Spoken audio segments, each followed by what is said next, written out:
Hey everyone, Ariel Adams here with aBlogtoWatch. Please subscribe to our videos on YouTube and like this video if you find it useful. This is a review of the 2014 Tissot T-Touch Expert Solar.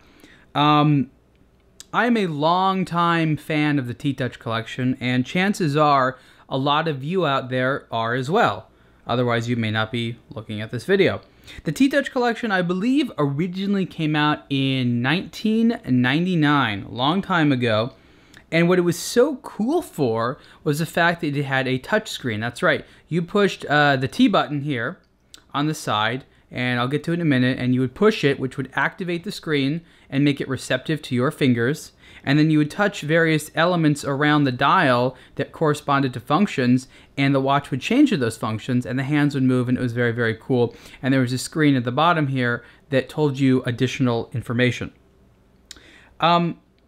What is so cool about these watches is that over the years, despite all types of innovations and things like that, they have stayed remarkably relevant in the sense that I travel all over the world and I see people everywhere wearing T-Touches. It's got to be Tissot's most popular collection. And for a few years, they were adding all types of things. They weren't sure what to do to extend it. There was the T-Touch, there was the T-Touch Expert, there was the T-Touch 2. Then they started adding things, and you can see a lot of reviews and content on aBlogtoWatch. There was the C-Touch, which was a diving touch. There was a sailing touch. There was the racing touch. There was a pilot version. There was, I might even remember all that. There was a lot. And then they decided to cut a lot of those models and focus back on the T-Touch. One of the major complaints over the years with the T-Touch was that even though it was a triple sensor watch, just like the Casio Pro Trek, which means it has an altimeter, barometer, and a compass, it did not have solar power generation, which was really the biggest complaint. You'd have to change the battery, and that was a pain. So for a couple years, and it was several years, Tissot was working on a watch that had a solar charging cell. And it was sort of previewed to us maybe 2 years ago at Bezel World. And finally, the T-Touch Expert Solar has come out, and here's one. And at first I thought it was really big. And sort of to show how big it is, I'm going to compare it to one of my older T-Touch Experts that actually, unfortunately, the battery has run out. But you can see the difference in size.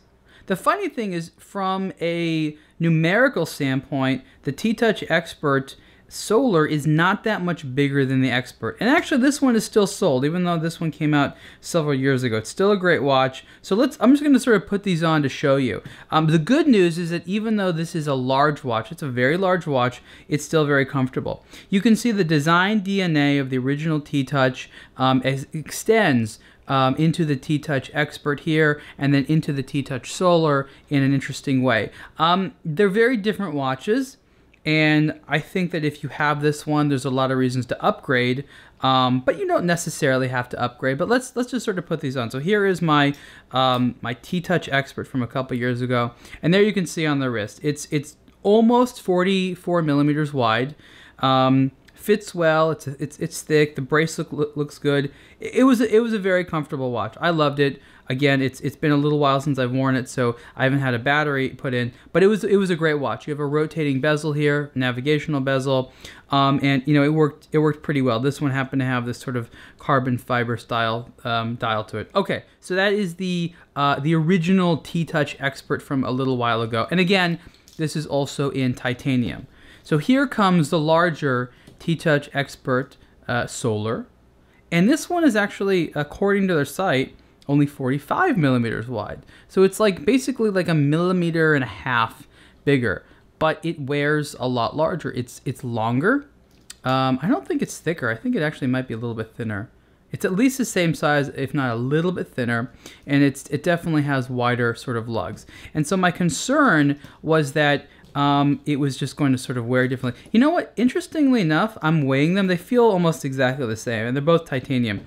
Actually, the watch, one of the reasons it wears so well is because it is titanium light. The bracelet is my favorite because I like the style, but one of the issues I've always had with these bracelets is they're not necessarily as flexible. And you can see right here, the bracelet juts out a lot rather than goes down. If it went just like straight down, you'd have a little bit more wearing comfort. Like this one right here, you can see the bracelet just goes straight down. On this one, it doesn't do that. There are straps that go with this, so if you wanted a rubber strap, you're probably going to get a more snug fit if you have small wrists. So let's put this one on, and you can see definitely larger on the wrist. Not crazy, but it wears a lot more like a Pro Trek model because it's larger. And you can see that on my wrist, and I don't have the biggest wrist in the world, but the lugs definitely extend just a little bit past. So you can make an argument that this watch was too big for my wrist. But a lot of the features of this watch sort of allowed me to overcome that fact, and I really, really like it. Very similar kind of feeling to the original T-Touch Expert, but the Solar has some interesting things. The first of all, of course, is the fact that it's solar powered. And that took Tissot a long time because they needed to make sure that it was generating power faster than Casio Pro Trek, meaning you could put it out in the sun for less time and it would generate more juice, as well as the fact that it needed to power these motors that move the hand. So it isn't just powering a digital screen and it isn't just powering traditional hands, but it has to power hands that move quickly. So let's get to the T-Touch function. I'm excited about this because when I first saw this, I was like, wow. And we have a video of this from a preview of the watch a couple years ago, but I thought it was really cool. So you push this. Actually, the screen was turned off there because there's a function where you can have it clean. So you push this, T-Touch function's on, and then look at that. Look how fast those hands move. Isn't that great? Isn't that the coolest thing in the world? So there I have it in stopwatch mode. And you can change it over there. There it's in altimeter mode. I think the barometer mode. Compass mode, of course, is the best because you get to play with it as you move your hand. And so that's what's just so amazing to me is the fact that the hands just move really, really fast. And if you're someone who's used to the T-Touch Expert or any of the T-Touch watches with had the older movements, you'll know immediately what I'm talking about because the hands don't move nearly that fast. And it's a game changer. It really is. When I first saw this watch, I was convinced that the hands were too short. And technically speaking, they are too short. But given the legibility and given the really good lume, I would say that it is still a very legible watch. So would I like the hands to be a little bit bigger? Sure. But I know there's weight considerations and things like that and clearances because this is a very three-dimensional dial. So you know what? Tissot knows how to make a properly sized hand, and the T-Touch collection or anything that has fast-moving hands, there's always going to be an issue. So it's a minor thing. In terms of functionality, I mean, you have a lot going on here, and there's sort of a lot buried in here. I don't know all the things, but the major functions are Meteo, which is going to be your barometer, altimeter, chronograph, compass, various alarms, timer, and then you have in here you have second time zone. And there's actually a cool feature. What you can do is you can swap, they call it. So you can have a second time zone, and then there's a function you can swap. There's also backlight, of course. You can go to options and things like that, and there's a calendar. I think the backlight is you push this one down here. No, I forget. Maybe it's this one here. I forget. But you're not going to see it here anyways. I think I'm going to set the watch now. Okay, that is not good. Not what I want to do. There's a little T-Touch thing there that flashes. I don't know if you can see it. Yeah, there you go. When the screen is activated. Like I said, lume on the dial is quite good on the hands and the hour markers. One thing that I noticed, and this is like a kind of minor nitpick, is that when the watch is in the dark and the lume is there, there's nothing to distinguish the top of the watch from the bottom. So when you're looking at the watch from the side or something like that, it's very difficult to orient number 12. I would have liked it if Tissot did something at the 12 o'clock hour marker that distinguished it a little bit from the other ones, just to make it a little bit easier to read in the dark. Again, not that big of a deal, but a minor detail that I like to see brands do, just making it a little bit that more legible in the dark. In terms of water resistance, that's always been a big issue for T-Touch watches, and it was resolved several years ago, but for a long time, T-Touch watches basically had like no water resistance, and that was totally solved with the T-Touch 2.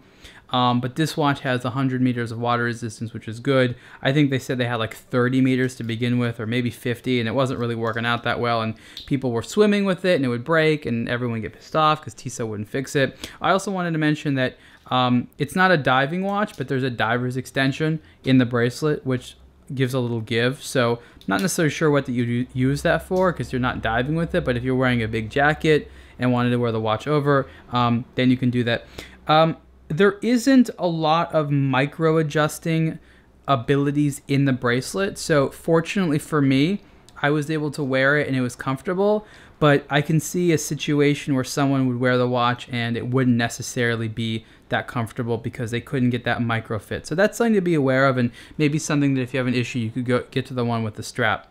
Unlike the T-Touch Expert, the previous one, and some other models, there's no rotating bezel for navigation purposes, which is fine. I never really used it, and it's probably better to have sort of the hour markers here. I like that they moved the names of the functionality to the bezel itself. You can see on the old model, it was actually on the dial.